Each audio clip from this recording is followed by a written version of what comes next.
Bible says, by the mention the name Jesus, every knee shall bow. We therefore pray.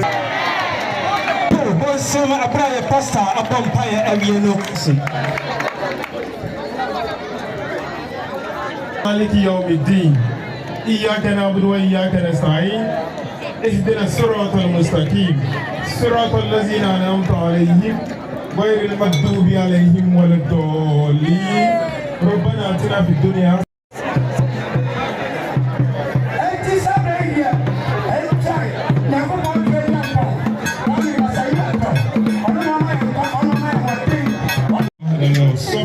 لم يلد ولم يولد ولم يكن له كفوا أحد ومن شر حاسد إذا حسد قل أعوذ برب الناس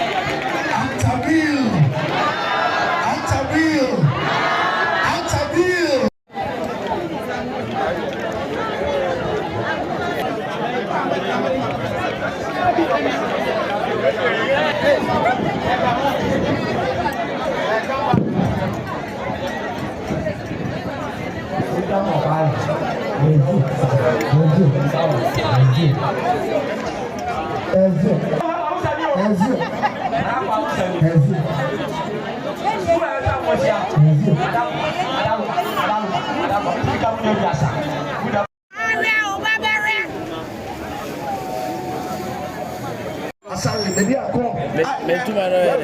III na hiniye atime wie pay said the sena efata yadie nyina nana nsafo hene na waba atime ene nana no abekasa na wabo nana no empire ede amaye ani ti sabre fred osofo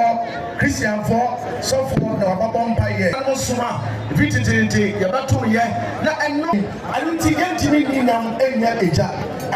Sisi ade a edam akoma so pa ensu a eni kurum ha mo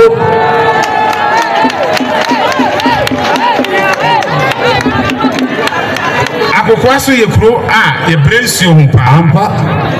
ensuo ho aye din amaye enti sisi a mabei ampa me anamo bi a metu Ziamba mehwe se ensuo beba kuro mu no bia nya bi Ziamba ne faso anamo bia metu no me ne mpanifo ene sa na mo bi etoso mienu ze ejanan ni kuro yimu aba ejanan me kai me nkwala abrem ze na ya himfie na echiho sa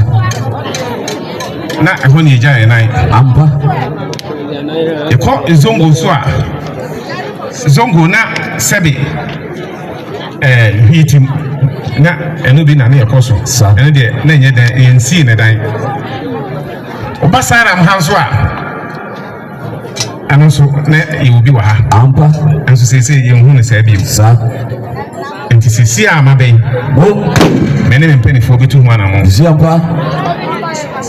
na de esa efate bia eziamba yaye zie etoso biem ezie ya himfia ikomu no eziamba ahimfia nim sa ampo ese Akokoaso III sa se ye bodwase ye kwa himfia ezie edwabo nka himfia na ese ye bo sa enso no ye de abi park so eziamba edi entia ahimfie no sa ampo e padodo entimi nko sanete enti sisi amabe me ne mpanifo sa ene me ma minuanom ezie a ewo akwantu je e be kan adwabom ezie ampa na yesi ahimfie abronsan wo sa kese pa ampa ensio momo die ye patam ya no zongo ha na esio ho ode papa yenye nsio ne asa ye nsio bi da ase efe na bresia e na ma wo mu ho na yentimi nse nsio no ayo awo so ba mto so mu ko hu na mu ni ntimo timo ko gugu brodo ni ade bum ye be ko na nsio na ye nyenye nyai yenye nsio mpo ne ya no mpo ne de bi asie ne oma nsio de ho ode e to da ye be twan ya ye be ko so bi di brodo akogu nsio ni mu a ye be twan ya ko si se nsio no ba jine ansana yɛnyɛ nsuo no ɛtɔ da me sɛ me kra de me kɔ adwuma sɛ me mfifie be 7 na me ndu adwuma sɛ kɔfɛ nso na ho me fa nyɛ hwe ti me twɛn ya ansana nso na agene asa na kwakwasa me ndu adwuma no ma yɛ late nti we nya kwa hekɔ adachi obetimi kwa mpa yiwe nso nkɔ adwuma ntem esuo de me bra ho pa me nya bi fa nya me bibia me kɔ chini me ma sususa mas baby am sorry am ko nsuo na kwa agwa pa nti ehia mumu aye nsuo de ha nso ho de baby me fe me ko nsuo mu wa me me ko mu susa me ati me sorry pa me pe wi a afi ko nsuo ma me ko de na ta me ko nsuo ho de me baby am ko me fi am ko nsuo no e be se fi ha mo ko station ho no na na ko ba ansa me gya nkwa se ko school no me te seta mo ko de be se me yen nsuo so ayu susu a ati se me so ho ma chi ma nko fa me nya bi nsuo de ho ya den pan yenya nsuo